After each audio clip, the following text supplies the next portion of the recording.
So I'm showing you how to edit raw files using the CANON 70. So never edit raw files by dragging the actual raw files in your timeline right here. For example, this one, they are all proxies. So when I play it back, you notice that the quality is 1080 or even 1/4. So when you play it like that, so it's not that good quality, but what you're getting is you get to edit smoothly. So if you can see, when you try to stop the footage, it will show you the actual quality of the video.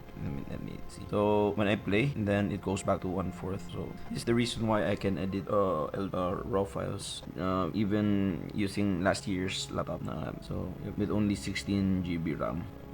See, purpose for this one is that you will not be forced to overclock your laptops, because one of the main reasons that your laptop would only last for like 1 to 2 years is because people usually overclock. Like for example, here in Lenovo, we have the Vantage. People usually overclock. I only check performance. I can always check balance and quiet, but I never touch this one. This one is a GPU overclock where the VRAM is increased for a tiny bit lang.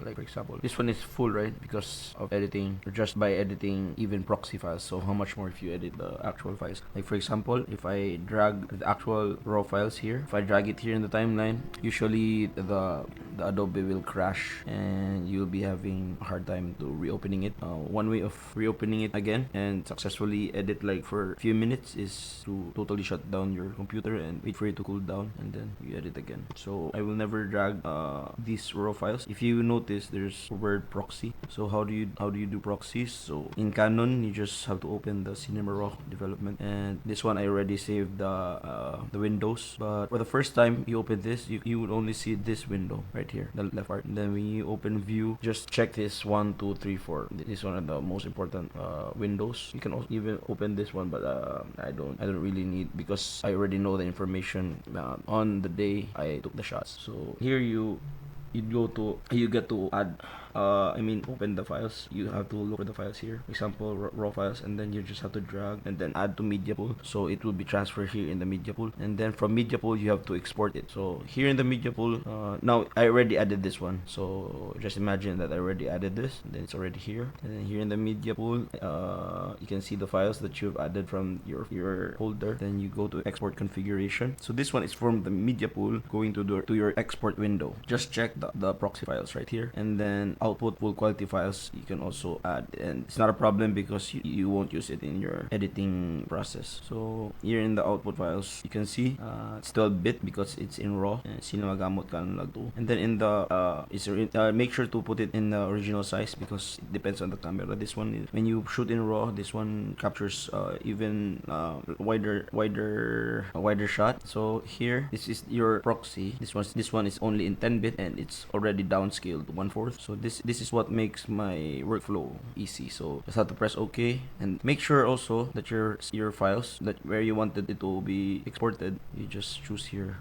Okay, then put it on your desired file folder, and then just press OK, and then it will already export. And from there, from the file that you exported, go to your Adobe, and then here in import, you just have to look for your file here, and then drag everything import. So now I'm editing. See, even if it's in raw, it's actually very fast. Also, when you edit, make sure to always press save. I may not be able to see the actual quality, but if I really need to pixel peak for a while, I just have to stop it and then just press play. So this is how you edit. See, this one I tried the crashes and some notifications pop up. I cannot show you demonstrate to you because it will take me a long time. If I transfer the raw file here in the timeline, 100% it will crash. So do proxies. And There you go. This one, by the way, this one is recorded using ISO 800 in camera, and also this one is in 4000. And because it is in RAW, you can't see any difference since I output it to only ISO 800, so you cannot see the difference. So that's the use of RAW. And also in the RAW, you can totally edit everything that you wanted in mind. For example, if I only wanted to edit here, and then you just have to use this one, what's this? I forgot the name. Yeah, pen tool, or you just have to isolate what you wanted to just by adding lumetri. Just add a lumetri color effect, so that you can utilize all the dynamic range of your camera. For example, if you're shooting with a sky behind you, and then of course, if your image is dark, your subject is dark in front, because of the light behind the subject, you can always mask her out, or mask the subject out, and then just lower the highlights from your background, and then you can also edit, just invert the mask, and then just add lumetri, and then invert the mask you made, and then you can adjust the subject in front of you.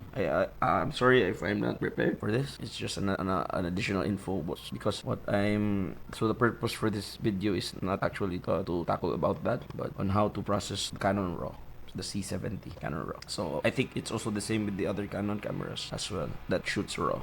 And that's it. I hope you learned. And if you like to see more video, or if you have any more questions about Canon C70, this guy has been with me for over a year now. And also, I've been using Canon cameras, EOS R and R50. So yeah, I'm a little bit knowledgeable about this camera. So if you have any questions, just comment below, then hopefully I can answer. And peace out, and Merry Christmas. Bye.